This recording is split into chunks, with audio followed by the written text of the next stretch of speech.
Hello, everyone, and welcome back to Learn English, Grow Yourself. I'm Mel, your curious host with a big mug of coffee and even bigger curiosity. And I'm Matt, the one who drinks tea, not coffee, because someone has to be the sensible one here. Oh, come on. Tea drinkers are just secretly jealous of coffee people. Not at all. We just prefer staying calm instead of bouncing off the walls like you do after 2 cappuccinos. Fair enough. Anyway, welcome to all our amazing listeners. If you're here, you're not only improving your English, but also working on yourself, your mindset, habits, and communication. That's right. Today's episode is about one of the most famous self-development books of all time, How to Win Friends and Influence People by Dale Carnegie. A real classic. Even though it was written back in the 1930s, it's still surprisingly modern. Absolutely. Carnegie basically teaches us how to be, well, nice, but in a smart way. Yes, it's all about how to connect with people, communicate better, and maybe even become a bit more likable in English and in life. So grab your drink, get comfy, and let's explore how to win friends the Carnegie way. Let's start with one of the core ideas of the book, something that sounds simple but is actually powerful. Show genuine interest in other people. Right. Carnegie says people love talking about themselves. If you really listen and ask questions, they'll think you're brilliant, even if you barely say a word. Exactly. It reminds me of a party I went to where I spent 20 minutes listening to someone describe their cat's Instagram account. Oh, no. Please tell me the cat had more followers than you. Sadly, yes. But the funny thing is, that person later said, Mel, you're such a great conversationalist. That's the trick. You didn't say much. You listened. Right. For English learners, that's actually great news. You don't need perfect grammar to make a good impression. You just need curiosity. Exactly. Ask simple, open questions like, what do you enjoy about your job? Or how did you start learning English? And really listen to the answers, not just wait for your turn to speak. Well, Carnegie also talks about remembering people's names. He says a person's name is the sweetest sound in any language. True. And for learners, that's a good pronunciation challenge. Try to say names clearly and check you're pronouncing them right. I once worked with a man called Jose. I kept saying Jose, and he finally said, Matt, please just call me Joe before you destroy my name completely. Poor Jose. But yes, effort matters. When you remember someone's name and use it, you make them feel important. That brings us to the second big idea. Make others feel important and do it sincerely. That word, sincerely, is key. It's not about fake compliments or flattery. It's about noticing what's genuinely good about someone. Like saying, I really appreciate how you always arrive on time instead of, you're amazing and perfect and probably a superhero. Exactly. And in English learning, that sincerity also helps when giving feedback. If someone's English isn't perfect, you can still say, I like how confident you are when you speak. No, nice one. And sincerity is something listeners can practice.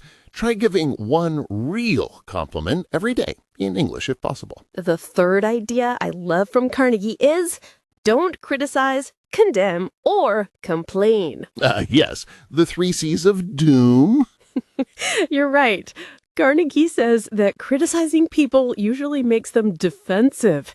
Instead, try to understand why they behave the way they do. Like when someone cuts in line and you think, what a rude person, but maybe they're just late for a doll butt interview. Exactly.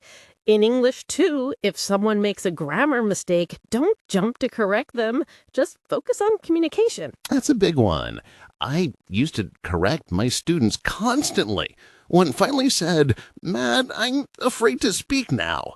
I realized I was doing the opposite of helping. Dale Carnegie would not approve. Oh, he'd probably give me that teacher look and say, And people learn best when they feel encouraged. Encouragement, yes, that's the heart of influence. If you make people feel respected and valued, they'll naturally want to listen to you. It's funny. The book isn't really about winning friends like a game. It's about building friendships. Beautifully said.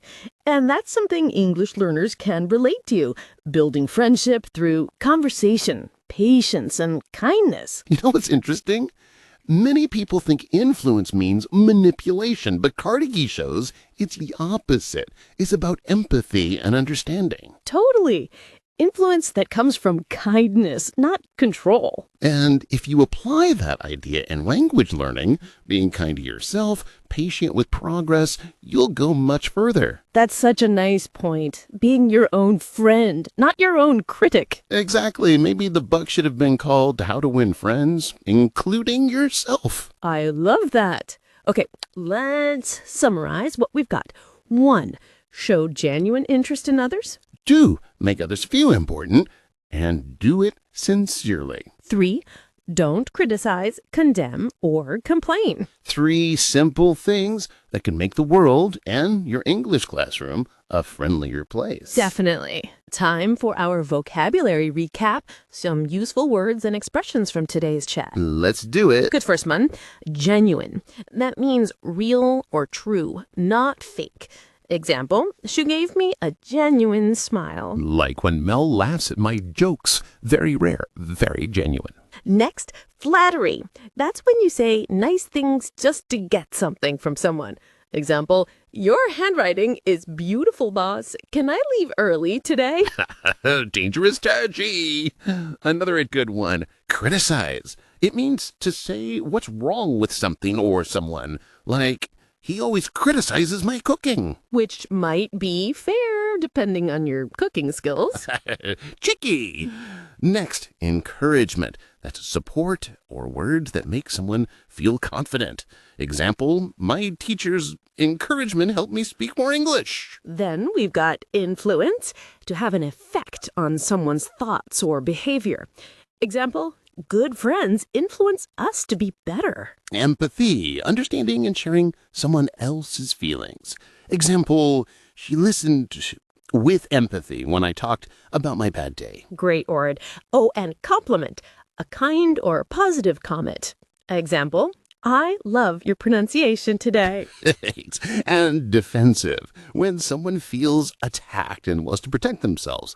Example, he got defensive when I corrected his mistake. Great word. Oh, and sincerely, honestly, without pretending. Example, she sincerely thanked her teacher. Finally, curiosity. Wanting to know more about something. Example, curiosity is the secret to great conversations. Perfect. If you remember just a few of those words, you'll sound more natural and confident when talking about relationships or communication. Okay, practice time, because learning without practice is like tea without a tea bag. True that.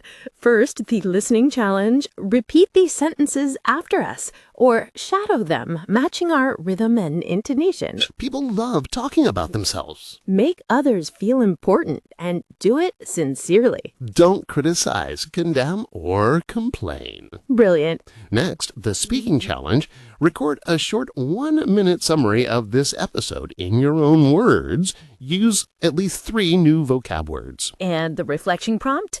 This week, try to make one person feel important, maybe by listening more carefully or giving a real compliment. Just remember, it must be genuine, not flattery. Yes, please. That's it for today's episode of Learn English, Grow Yourself.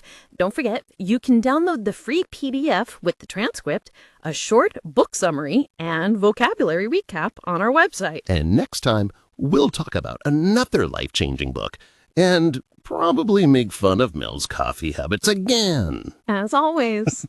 2 voices, 1 goal, better English, better you. Bye for now.